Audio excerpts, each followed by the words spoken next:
Hello, my friends. Are you ready? Yes. Awesome.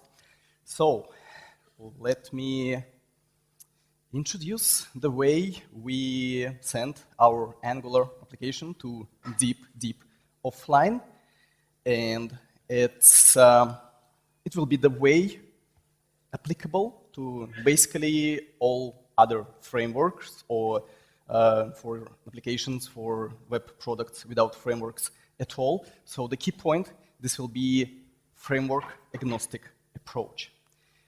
My name is Maxim Salnikov. I came from Oslo, Norway, and I do lots of developer activities there, meetups, conferences, end of May, NG Vikings. This is why I have this funny photo of me. What could be useful for you on that slide is my Twitter handle. Why? Because this slide deck is fully online, and it contains some pieces of code and lots of links. And I will post the link to this slide deck right after my session. So just follow me, and you'll get everything, plus stream of news about progressive web apps. So I do my best to follow all the updates and tweet about them. So for every developer knows what's going on there. This is just a couple of samples from the latest news about PWA. So there is no session from me about progressive web apps and service workers without some cool latest news. The first one is about soon we'll have the possibility to work with the files on our devices directly in our JavaScript application. So the corresponding API is under development. For the moment, its specification is under development. And same with notification triggers. What is this? That means that from our JavaScript application, we can set some triggers. They start from time-based ones. For example, okay, wake up my app in 1 hour or 2 hours. So yeah, it opens the totally new possibilities for web as platform on particular devices. So that's also really cool, and it shows very good how this gap between what web can do and what native apps can do is decreasing in very, very good pace. So when we are talking about PWA, about progressive web apps, what is this at all?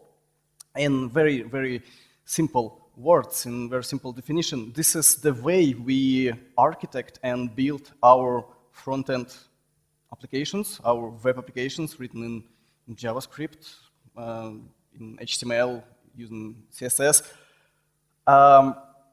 So the way we build them are using modern APIs from modern browsers. Why? Of course, to delight our users, to bring some features which were never available on the web before. We'll not dive deep into what exactly do we bring. We'll stop on one specific moment, which is about offline usage of our web application. And here is quite strong sentence, strong saying, working everywhere. What do I mean exactly?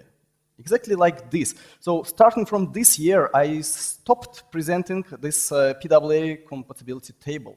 There is no need in this anymore because, yes, they work everywhere, and not just work, but work natively without any wrappers, any, I don't know, compilations to other languages or so, and they work on our mobile devices, any operating system, work on our laptops, desktops, Windows, Linux, Mac, no difference.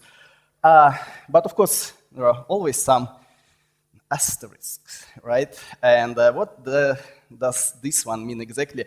Everywhere, but not exactly everything.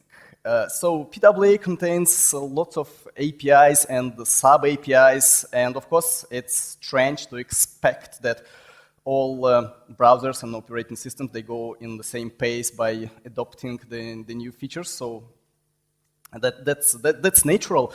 How do we live with this comment? Quite quite easily. We just keep in mind progressive enhancement idea. After all, word progressive in progressive web apps is exactly like this. So just before applying some new features to your app, just think, okay, this should improve the application, definitely, right? But it should not make it worse. And if we keep this in mind, then we can definitely say that PWA working everywhere. But we are on Angular conference today, right? So how does it work with this framework?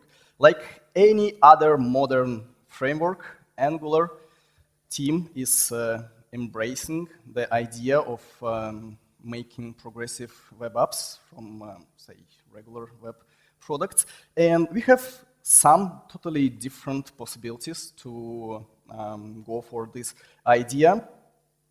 First, we can do everything totally manually. So mainly we are speaking about service worker APIs when we think about offline experience. And since service worker is just a piece of JavaScript written in some specific form, we can code it, right? This will take some time. You will enjoy doing this. I promise you will learn lots of new stuff about APIs, about HTTP protocol, but this will take some time. Or we can go for some form of automation introduced by Angular team called Angular Service Worker, or its shortening NGSW. But as you remember from the title of my session today, we are talking about Workbox mainly. Before we dive deep into how to do this, let's first understand what do we want to achieve exactly.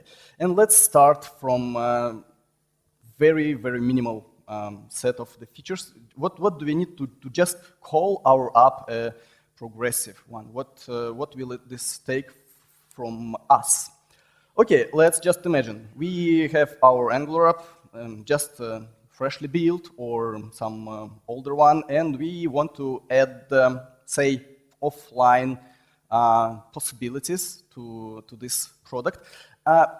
Just a notice, I will mainly use web app word today when I reason about progressive web apps, about Angular, and that makes sense because our applications were built in Angular. They are mainly SPAs, right? So this is mainly something we can call in general an application. But don't be confused. PWA is applicable to any kind of web product, web service, SPA or classic one generated on server. No difference.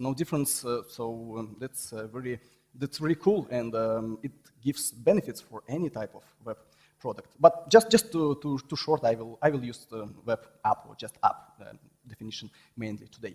So to even call this set of I don't know, HTML, JavaScript, CSS, some images an application, we have to provide some data about this application, right? Its name at least, its icon. So then we can wrap everything up into something installable. Then, to provide offline possibilities, like when you open your application and you don't care, are you connected to the network at the moment or no? Like, just imagine you take your mobile device and you start, I don't know, Facebook, Twitter, Instagram, any other app. You don't even think at this moment, are you connected to internet or not? You know that 100% this application will load at least its UI. And in most cases, we'll get not just UI, not just application shell, what we call in this architecture, but some data we had before if we offline at the moment. And furthermore, we can create some content and hit post or send or whatever. And if we use native application, we don't care, again, are we connected to internet or not. If it's properly written, it will say you something like, this post will be delivered when you go back to online. And this is true, this works. And your application can be completely closed by this moment. And you know that the content will be delivered. And the next two points, they are not like directly related or like specific to PWAs. Let's say that this is the way we build our modern web applications by default, right? So they are all responsive, fast, and of course, nowadays it makes sense to deploy and serve everything exclusively via HTTPS. So our main goal for today is application shell, at least for the beginning, because this is something that interesting to implement, and if we implement it manually, this is, again, double interesting, but today we will ask for some help of Workbox. What is this exactly? Let's very briefly kind of mentally architect. What do we require from application shell?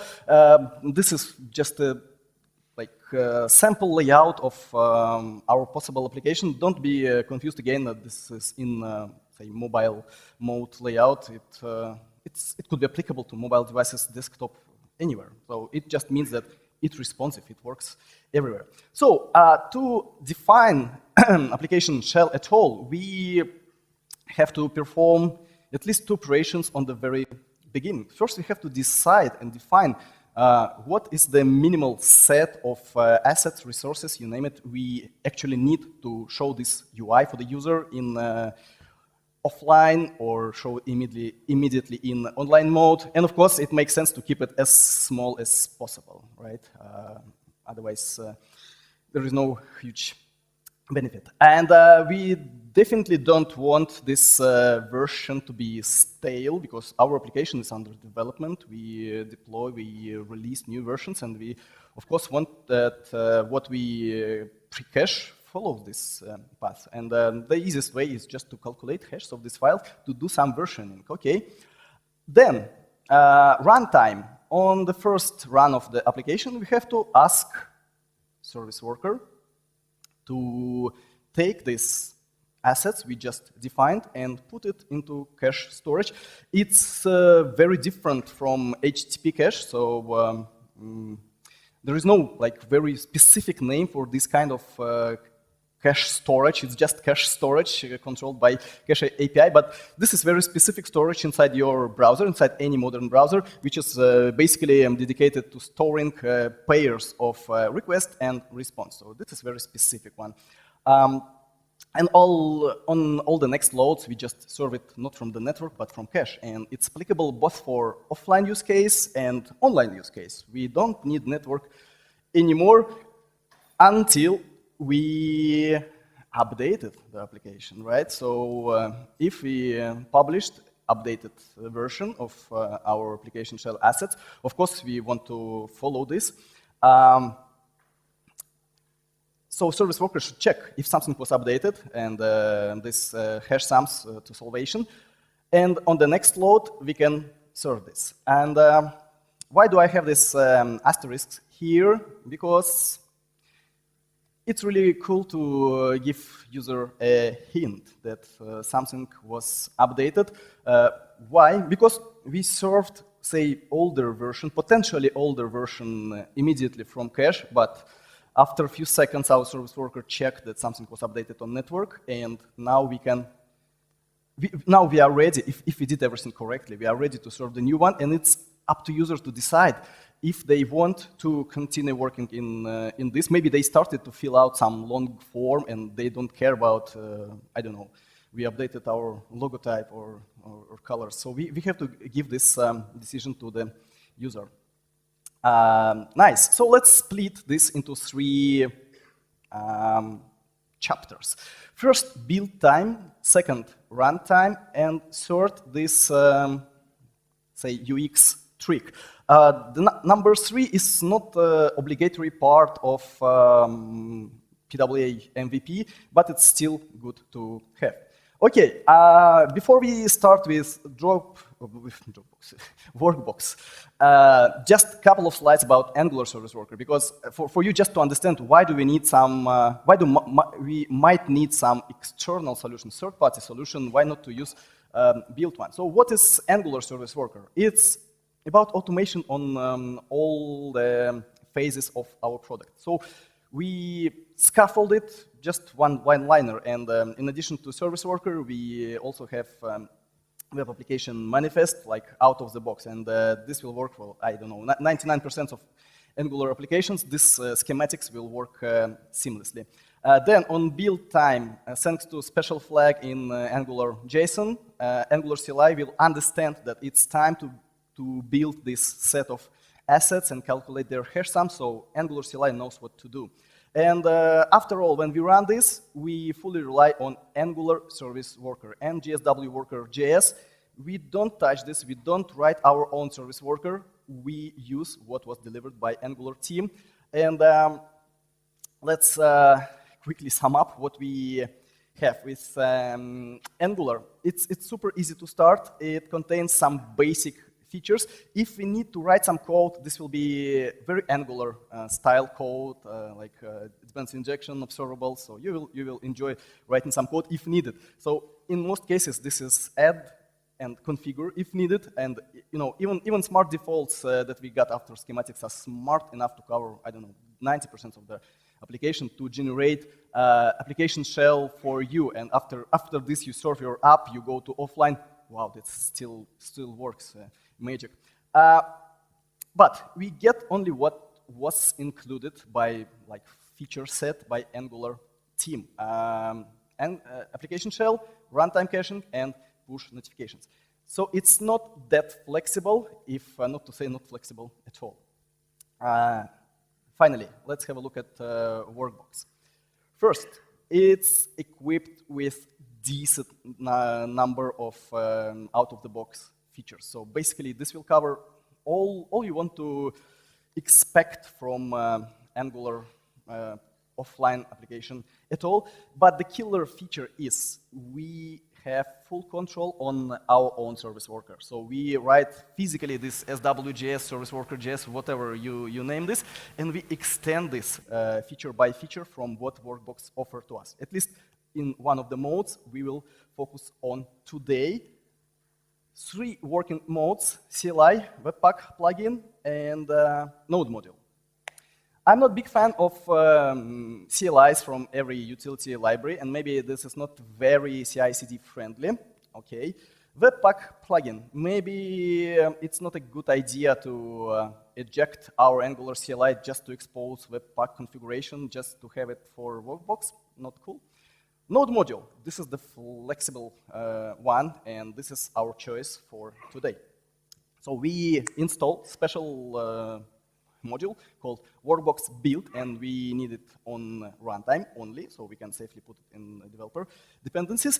And important that actually it installs not only Workbox build itself, but basically all the modules from Workbox. It's important. Let's keep this in mind.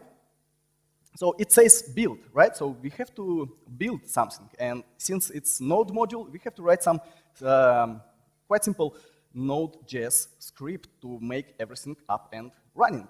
And let's do this. Again, this is simplified to some extent, but absolutely working code.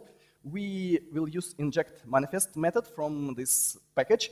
We will provide some configuration, okay, and we want to inject something to somewhere. Let's say it like this at the moment. What kind of configuration do we want to provide for this inject manifest method? Well, this is basically some information we have to tell to Workbox about our application. First, we have to provide the set of files we want to pre-cache, we want to have as a part of application shell. Okay, I don't know, index.html, our main bundle, our polyfills bundle. It's very flexible to set up. And another important property is our source service worker. So you remember, we still have full control on service worker code file itself. This is why we have to just provide this source one. And how that could look? As simple as this. So let's go first for CDN hosted version of Workbox, and this is the simplest Workbox service worker we can ever have to have something pre-cached, so to have the application shell up and running. Okay, imported Workbox library itself, good, and then basically only one method called precache and route does all the magic. So what do we inject here? You remember on build time number 1, we need to have list of assets and their hashes. On my next slide, you will see this like zoomed version how that looks. And Workbox does all the magic for us. So precache and route, this is magical method. It does all this dirty job on pre-caching, on maintaining, versioning, on pretty much everything, on serving files from cache. We just don't have to do anything after this. And yes, pre-cached manifest is looking like exactly like we expected. And Workbox build does this, again, boring job by gathering files, by calculating hashes for us. And it just, if you go back, it physically injects this array into this, instead of this empty array. This is what it does. So just file operation, and we have service worker ready to go. So we just need to provide one more command to our build. So we got the version itself, and then we build service worker based on what we have in our dist folder. Awesome. We still have this point number 3, right, about better update UX. Very briefly to remind you how that works.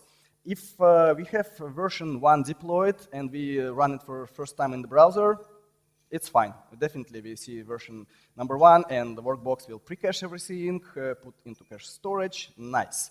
Then we updated the version, we fixed some bugs, we updated our logo types, deployed, hit refresh, still version number 1. Why? Because Workbox does exactly what we expect from this library. It takes everything from cache and serves this immediately, offline or online, doesn't matter. At the same time, of course, it goes to check if there was something updated and all this hash sums to salvation. So it exactly knows that something was updated. It picks what was updated. It updates the cache, and on the next reload or navigation request or close tab, open tab, we'll get the version. But remember that at this moment, we might want to show this message. It's not obligatory. It's really depends on the use case and say maybe on severity of your update. Does it worth mentioning at all? But at least we want to have this possibility, right? And there are 2 options in Workbox to achieve the trigger where we want to exactly show this message. Let's go back to our custom service worker and pre-caching module. So you remember, which contains this pre-caching route magical method. We can also add plugin, and the one called broadcast update. We provide only one parameter, and this is a channel to listen in our application. Then in our app, we use broadcast channel API to listen this, and if there is a message from Workbox, you remember that Workbox knows that something was updated. It's trigger for us to show some snack bar prompt confirmation, something like this. So we have point number 3 covered. Another option is a very new one, released only in Workbox version number 4, which was released a week ago, so this is pretty fresh content. We can use also service worker lifecycle, the lifecycle of service worker itself. So let's have a look. How do we ever register service worker, any service worker, Workbox or our custom one, against our application? So here's our app, here is our service worker, like freshly built, freshly generated. We have to combine these 2, right? And yeah, we use register method from service worker API. So you see, I introduce some best practices here. First, feature detection, must have. We don't want to have lots of red lines in our log. And second, postponing until everything was loaded, because we don't want to compete with main thread for network resources, for CPU resources, etc. After registration, we can hook into some events of service workers lifecycle, which is very, very interesting. So we can dedicate a full news separate session to just lifecycle. And to not go very deep, Workbox creators provided some shortcuts for us. How do we use this shortcut? We have to install another module, like this is freshest one from available only in version 4, called Workbox window. And then in our registration code, we can set up some listeners after the registration. And on this slide, I introduced the proper moment to register service worker for your Angular application. So the best option is to put it after we bootstrap the module. So it's not just all application loaded, but it's also rendered fully on the screen. Again, think about progressive web app features like about enhancement. So we don't want to make our first load worse.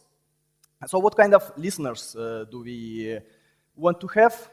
It's the one called installed. And there is special property is update. And inside this branch, it's a proper moment to show this message that new version of application was is available. So it's up to you. You might want to refresh, do whatever you want. So this is how we solve number 3 issue. And in this option, it's also important to add some tricks to change service worker lifecycle a bit. It's a method called skip waiting and client's claim. It's totally must-have. Otherwise, you stuck with current version, even if you hit refresh. Service worker lifecycle is very conservative. So until you closed all the tabs of your application, new service worker will not take control. This is by its specification, by its nature. So if you want to put some trick and on the refresh to register a completely new one, which will introduce our new application shell, you have to go for these options. I recently blogged in details about all this flow. So again, link is available. Just follow me on Twitter and you'll get the link to slides, and all the links are for you. Really briefly about another type of caching. So everything we just talk about, it was about application shell, right? But what if you want to also cache some, I don't know, some responses from our API, some responses from CDNs? It's all about runtime, right? Workbox is very flexible in that sense, and it gives us lots of cool helpers in a very, very developer-friendly form. So basically, we say, please take this pattern for some some URLs, like API in my sample, and apply this or that strategy. So network first, or my next sample cache first. Plus, if you want to fine-tune this, or maybe if you want to introduce some custom logic, because all applications are very different. And if application shell is something more or less working the same for all the apps, then runtime caching is totally to application logic. And this logic could be quite sophisticated sometimes, and Workbox gives us all the possibilities to fine-tune it into details. And it's equipped with a really cool set of strategies. So everything is for you, and plugins. And of course, as I mentioned, you can write your totally own logic, what to do in this or that sense. But still, you don't write the caching mechanism itself from scratch. You're still covered by some great helpers exposed to you by the Workbox. And back to our offline use case. So you remember that we are focused today on offline, and I already started to introduce the case when, for example, we have, I don't know, our Twitter client, alternative client, written in web technologies, and we want to give the possibility to our users to tweet in offline. Sounds weird, right? But of course, we are talking about propagating data to the servers, to the cloud, when user go back to online. Yes, if we are online, even Workbox cannot help us to find some alternative internet channel. No. We are about background synchronization. It's a bit weird naming for this idea. Maybe it was it's introduced initially for something else, but it actually means what does this API in service worker API means? It's about trigger something when user goes from offline to online. This is as simple as that. So again, it's implemented using plugins. we register a new one, and we just have to provide the name for the queue, because it can be not only one message, right? So if we have lots of things to tweet about while we, I don't know, on the plane or somewhere in the tunnel, we send this message, this message, this message, we have to queue this.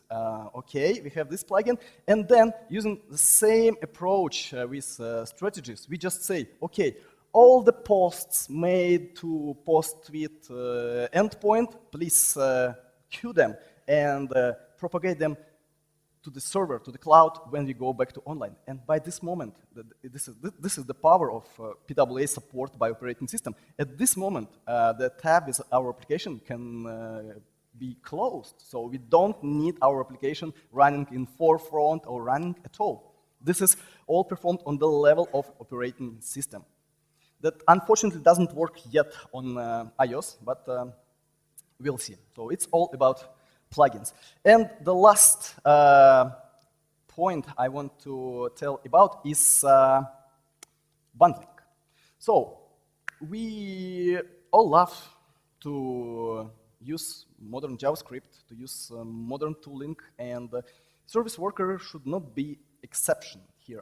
I've seen many service workers which are, I don't know, not optimized, not minified, containing lots of unneeded code. This is a relatively fresh technology, right? And maybe people don't care so much. Wow, they are excited by what they have.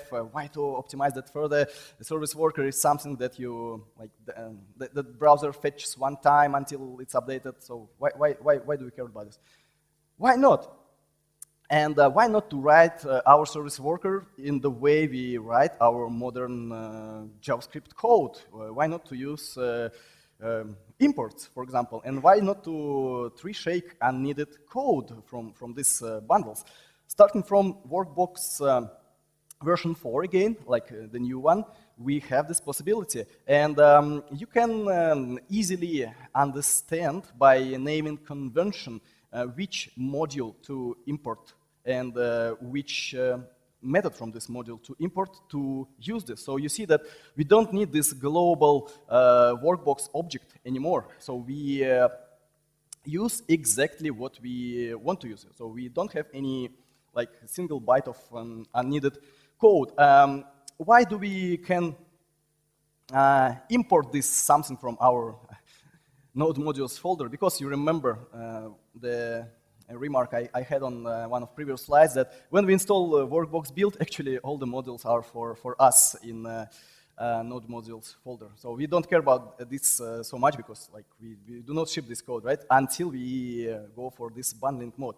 And then we can use any bundler, rollup, webpack, parcel, whatever you like to use. In my sample, this is rollup. So we just have to provide some plugins. What is this set exactly for my case, for rollup? First, we need to resolve all this paths. It's resolve plugin. And then we have to replace the variable by its string representation. Why? Because in Workbox modules, it's just part of architecture. All debugging code, all logging is wrapped into this condition. Like, if it's not production mode, then do this extensive logging, so you will get all the details. So to get rid of this code for production, we have to make this condition always false. Why? Then we can use the next plugin called Cursor. Who can tell me the previous name of this plugin? It was renamed not renamed, but forked from another very popular plugin. Cursor is the new name for what? Right, for Uglify.js. And if you remember, the longest operation when you do ng build production was 92% applying Uglify.js. Now with the latest CLI, it says 92% applying Cursor. So Uglify.js is not under development anymore, so this is a new fork. Yes, so we do this replacement, and Cursor does tree shaking for us, so we don't have this login code. What we need is just to add one more line to our production build. to run rollup. You see, I'm not a big fan of global CLI, so I run this locally using npx. And then our service worker will look awful for us, but perfect for the browser, like minified, uglified, something easy to load and easy to run. Let's give a summary. Workbox. First, everything I told you, applicable to React, to Vue, to vanilla.js, to whatever. Cool. It's equipped by crazy good set of out-of-the-box features.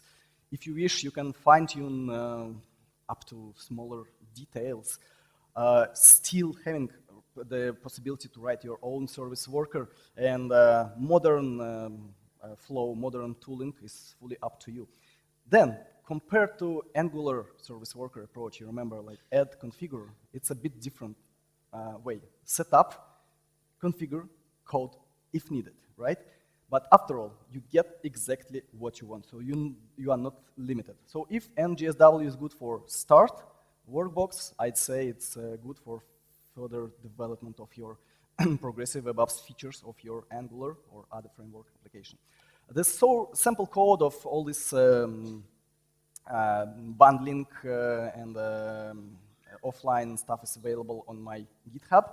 I invite you all to join Progressive Web Apps Slack. It's open Slack team. Maybe we hit 2000s quite soon.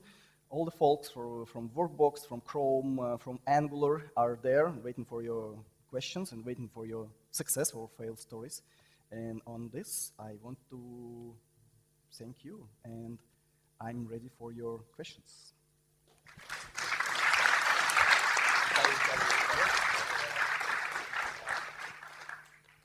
Okay, do we have time for questions? Yeah, I was just going to say, maybe you could put the URL on really quickly. I saw some people trying to take pictures. The best option, this is my Twitter. You will get everything there. And my direct messages are open, so if you couldn't ask me here or later today, ask me on Twitter. Perfect. First question. Hi, nice presentation. I was wondering, so is Workbox, is it a replacement for the, let's say, the schematics for PWA or for Angular, or is can it coexist with each other? They cannot coexist. So this is full replacement. Okay. You just don't even want to. Before people leave, if you have dietary requirements, if you've already told them, could you just go to the desk on the left and tell them, and they will prepare anything for you? There's also vegetarian options out, but if it's anything more specific, then just go and ask them at the desk. Yes, more questions? More questions, anyone? No? Yes, I'm around, so just get me and ask in person. Perfect. Thank you very much, folks. Thank you.